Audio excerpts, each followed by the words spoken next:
भूगोल में यूनिवर्स क्या होता है, जिसको हम लोग बोलते हैं ब्रह्मांड के बारे में। आज हम लोग 10th क्लास में हैं तो हम लोग ब्रह्मांड के बारे में समझ रहे हैं। जब हम लोग छोटे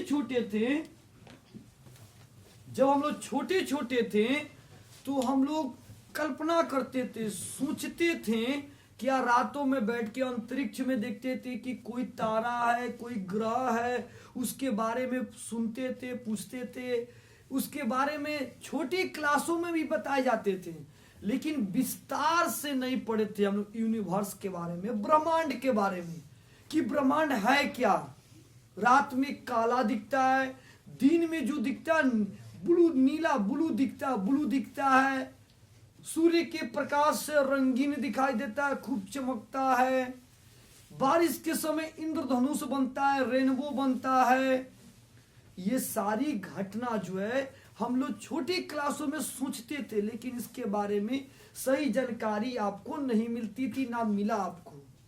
आज पढ़ेंगे यूनिवर्स क्या है, ब्रह्मांड क्या है, या उसको बोल सकते हैं स्पेस, अंतरिक्ष के बारे में।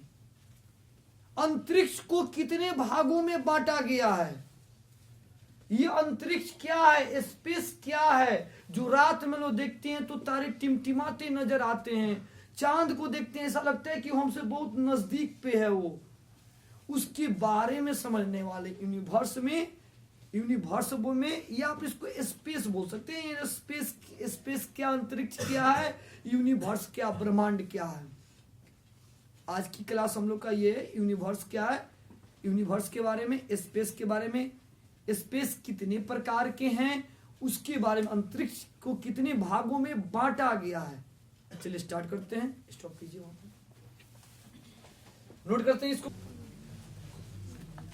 क्वेश्चन है कि ब्रह्मांड का, जो ब्रह्मांड दिखाई देता है उसका निर्माण कैसे हुआ, ब्रह्मांड का निर्माण कैसे हुआ। तो देखिए, ब्रह्मांड के निर्माण के बारे में क्लास कर रहे हैं हम लोग। ब्रह्मांड का निर्माण दो भागों में बटा हुआ है, एक दृश्य एक अदृश्य, एक विजुअल बोलते हैं, एक नॉन विजुअल बोलते हैं। दृश्य क्या है, दृश्य का मतलब जिसको हम देख सकें, महसूस कर सकें, देख सकें, उसको हमने दृश्य नाम दिया है। और अदृश्य का मतलब क्या होता है, जिसको हम देख नहीं सके उसको हम अदृश्य का नाम देंगे हम।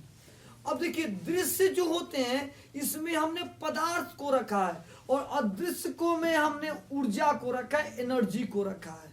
अब पूछा जाएगा कि दृश्य में पदार्थ क्या होता है, तो चंद्रमा एक पदार्थ है, वो जहां पे है वो जगह को छेका हुआ है, स्पेस ऑक्युपाइज किया हुआ है।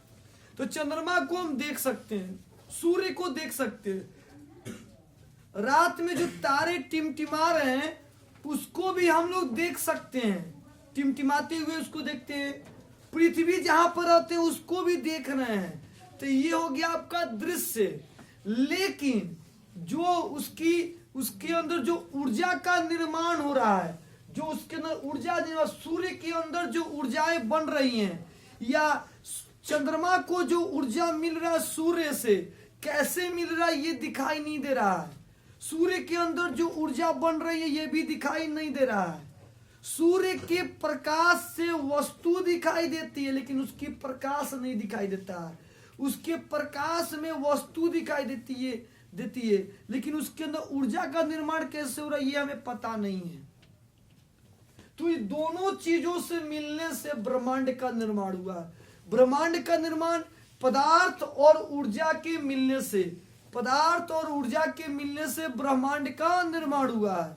पदार्थ जिसको हम देखते हैं कि ये ग्रह है, ये बुध ग्रह है, बृहस्पति ग्रह है, शनि ग्रह है, वरुण ग्रह है, मंगल ग्रह है, शुक्र ग्रह, ऐसे हम लोग देखते हैं। ऊर्जा, सूर्य के अंदर इतनी सारी ऊर्जाएं कहां से आ रही हैं, तारों के अंदर इतनी सारी ऊर्जाएं कहां से आ रही है, हम लोग देख नहीं पाते हैं हम लोग।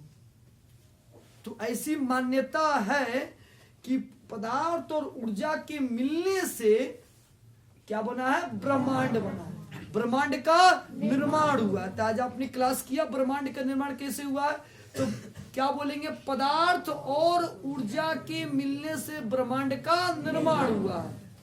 आगे जैसे जैसे बढ़ेंगे आपको और बहुत सारी टॉपिक मिलती जाएगी और समझ में आते जाएगा। अब देखिए हम यहाँ पे लिख रहे हैं स्पेस, जिसको बोलते हैं अंतरिक्ष। पूछा जाए स्पेस क्या है, अंतरिक्ष क्या है?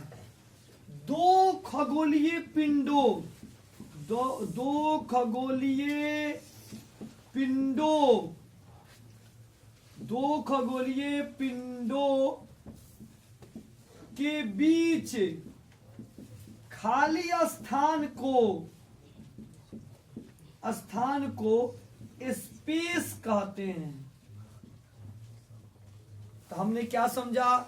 पूछा जाए स्पेस किसे कहते हैं, अंतरिक्ष किसे कहते हैं, तो बोलेंगे दो खगोलीय पिंडों के बीच जो खाली स्थान है, जो दूरी है ना, उसको हम स्पेस कहते हैं। जैसे मान लीजिए पृथ्वी पे एक खगोलीय पिंड हो गया, चंद्रमा भी एक खगोलीय पिंड हो गया, दोनों के बीच में क्या दे रहा है? दूरी दिखाई दे रहा है ना, खाली जगह, उसको हम क्या बोलेंगे? स्पेस बोलेंगे, अंतरिक्ष बोलेंगे।